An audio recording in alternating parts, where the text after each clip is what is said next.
اپنے اللہ کے ساتھ بڑے راضی.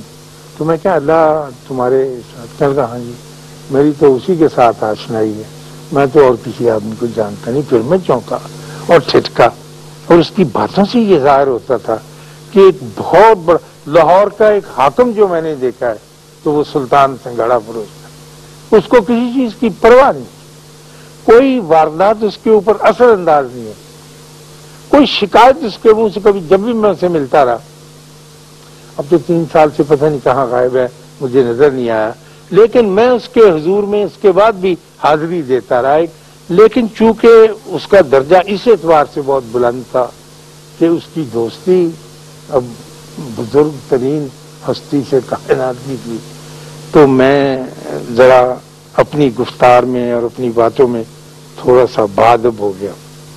میں نے اس سے کہا کہ با سلطان جب تم اللہ کے ساتھ، ہاں کہنے لگا جی بس اس کے ساتھ ہی رہتے، شام کو جاتے ہوئے صبح کو آتے ہوئے منڈی سے سودا خریدتے ہوئے اس کے ساتھ. میں کہا اس کے ساتھ گفتگو بھی کرنے کا؟ ہاں جی گفتگو بھی کرتی. میں کہا کون سی زبان میں بات کر؟ کہتا پنجابی بھی جانتا ہے، اردو بھی جانتا ہے، سندھی، جو بھی میں بولی وہ جانتے.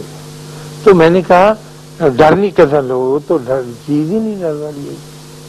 تو میں نے کہا تو نے مجھے بتایا تھا ایک دن کہ 11 برس ہو گئے تمہاری شادی کو، تو تمہارے بچہ کوئی نہیں. کہنے لگا نہیں میں اور رضیہ اکیلی. تو میں کہا اللہ سے کہو کہ اللہ تجھے ایک بچہ دے. کہنے لگا نہیں یہ تو بڑے شرم کی بات ہے، بزرگوں سے ایسی بات کیا کرے. ٹھیک ہے کہنے لگا جی یہ کیا برا سا لگتا ہے. وہ اس کو اللہ کو ایک بزرگ ترین چیز سمجھتے ہیں، بڑوں کے سامنے ایسی بات نہیں. اور میں کیا کہتا فضول سے آدمی لگوں گا کہ یہ بات مجھے ایک بچہ دے.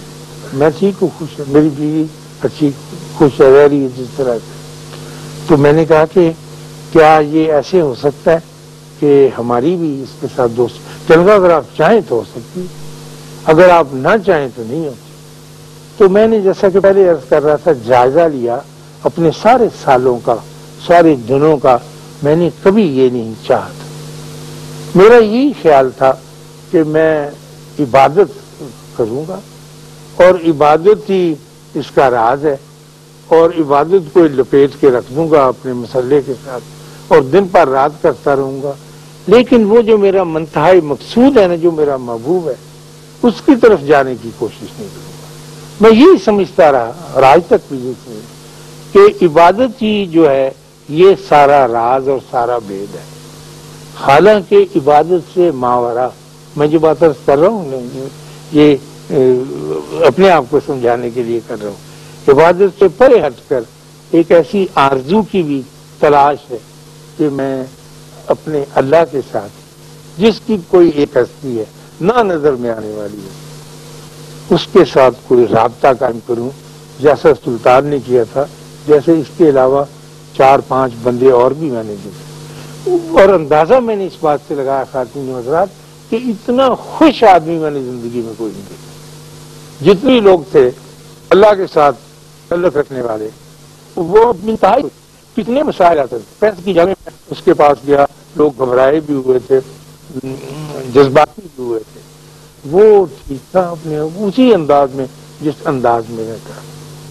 تو میں نے کہا کہ تم مجھے کوئی ایسی بات بتاؤ جس سے میرے دل میں یہ چلو کم سے کم خواہش ہی پیدا ہو، اور میں اس پلیٹ فارم سے اتر کر 2 نمبر کے پلیٹ فارم پہ آ جاؤں، پھر میں وہاں سے سیڑھیاں چڑھ کے کہیں اور چلا جاؤں، میری نگاہ جو ہے اوپر ہو جائے.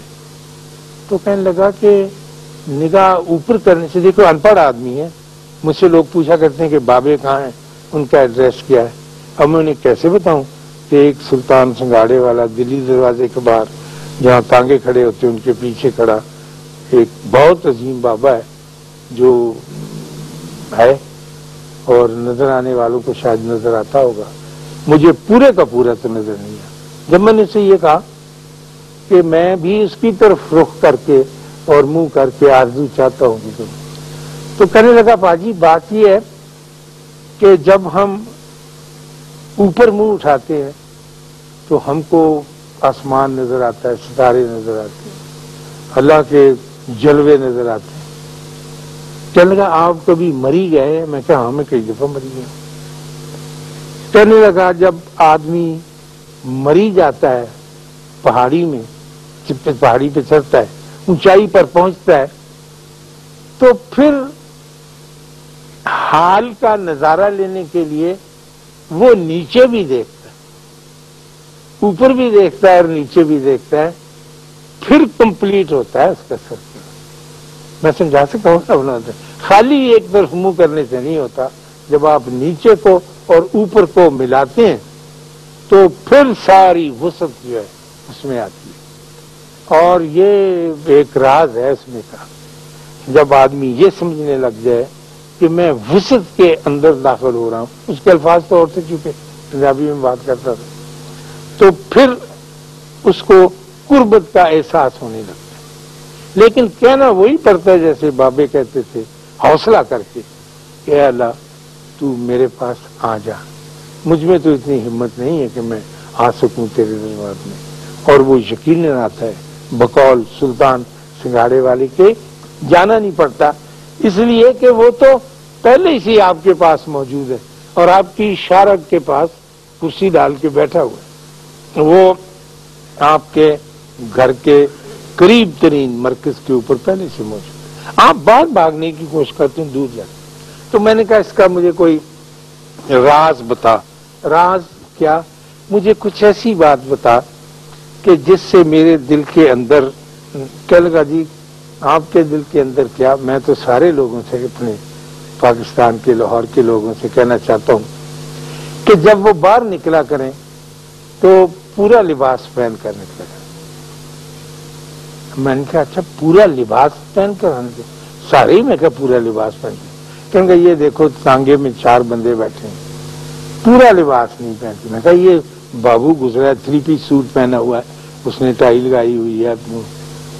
کہنے کہ نہیں جی جب آدمی کم سے کم جب باہر نکلے تو جس طرح لڑکیاں میک اپ کرتی ہیں باہر نکلنے کے لیے خاص طور پر، تو آدمی کو بھی اپنے لباس کے اوپر خصوصی توجہ. میں یہی سمجھتا رہا کہ وہ اخلاقی بات کرنی چاہتا ہے، لباس کے بارے میں ہم لوگ کرتے ہیں. کہنے لگا وہ سارے کپڑے تو پہن لیتا، اپنے چہرے پر مسکراہٹ نہیں پہنتا، تو ایسے ہی آ جاتا ہے لڑائی کرتا ہوا اور لڑائی کرتا ہوا چلا جاتا ہے. تو جب تک آپ چہرے پہ مسکراہٹ، یہ تانگے میں 4 بیٹھے ہوئے تھے آدمی، کہنے لگا یہ تو بنانا جا رہے ہیں. ایک بی بی آ رہی تھی، برقع اس نے لیا ہوا تھا، ایسے نہیں کر لیتے نا. کہنے لگا نہیں دیکھو اس نے مسکرا، اللہ کی شکر گزاری نہیں. اور جب اللہ کی شکر گزاری سے آدمی نکلتا ہے تو پھر وہ کہیں کا نہیں رہتا.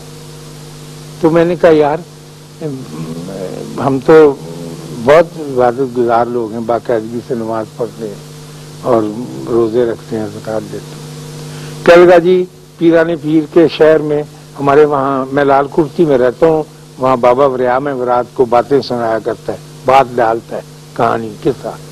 تو پیرانے پیر کے شہر بغداد میں ایک بندہ تھا جو کسی اپنی محبوب پر عاشق تھا، تڑپتا تھا، روتا تھا، چیخیں مارتا تھا، زمین پر سر پٹکتا تھا اور اس کا محبوب اس کو نہیں ملتا تھا. اور اس نے دعا کی کہ یا اللہ مجھے ایک دفعہ اس کے درشن تو کرا دے. تو اللہ کو اس پہ رحم آ گیا.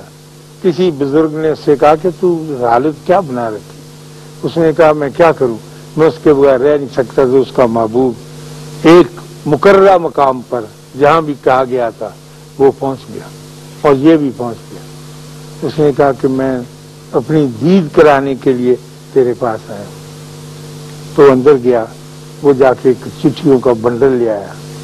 جو خط وہ اس کی ہجر میں ساری عمر لکھتا رہا تھا وہ کھول کے اس نے کہا سنو پہلا خط، جب تم میرے تصرف میں نہیں پھر میں تھا، میں یہ دکھی تھا، فلانا فلانا فلانا فلانا، ساری حقیقت ایک خط رکھ دیا. پھر اس نے دوسرا خط نکالا، دوسرا پڑھ کے رکھ دیا. پھر اس نے تیسرا کر کے نکالا، تیسرا. جب وہ 11ویں خط پہ پہنچا تو اس کے محبوب نے ایک تھپڑ مارا کہ گدھے کے بچے، میں تیرے سامنے موجود ہوں اپنی پورے وجود کے ساتھ، تو مجھے چٹھیاں سنا رہا ہے. یہ کیا بات ہوئی؟ تم مجھے اپنی پرانی ماضی کی حقیقت بیان کر رہے. تو کہنے لگا پاجی عبادت ایسی ہوتی ہے، آدمی چٹھیاں سناتا رہتا ہے، محبوب اس کے گھر میں ہوتا ہے، اس سے بات نہیں کرتا، جب تک اس سے بات نہیں کرے گا چٹھیاں سنانے سے کوئی فائدہ نہیں ہوگا۔ تو میں یہ عرض کر رہا تھا کہ ایسے لوگ بڑے مزے میں رہتے ہیں، میں بڑا سخت جیلس ہوں ان کا، میں چاہتا ہوں کچھ کیے بغیر، کچھ کوشش کے بغیر، اسٹرگل کے بغیر مجھے بھی ایسا ہی مقام مل جائے مفتہ مفت، اور میں اس لذت میں مبتلا ہو جاؤں جیسے ہم کسی نہ کسی لذت میں مبتلا ہو۔ میرا جی چاہتا ہے کہ میرا بھی ایک پرائز بانڈ نکلا ہے 3.5 کروڑ والا، لیکن اس سے پہلے میں یہ بھی چاہتا ہوں کہ چاہے بھلے وہ میں اور ایمانداری کی بات کرتا ہوں، نکلے نہ نکلے، مجھے وہ عیاشی میسر آ جائے جو میں نے 5 آدمیوں کے چہرے پر، ان کے وجود پر، ان کی روحوں پر دیکھی تھی، کیونکہ ان کی دوستی ایک بہت اونچے مقام پر تھی۔ اللہ آپ کو آسانیاں عطا فرمائے اور آسانیاں تقسیم کرنے کا شرف عطا فرمائے۔ اللہ حافظ۔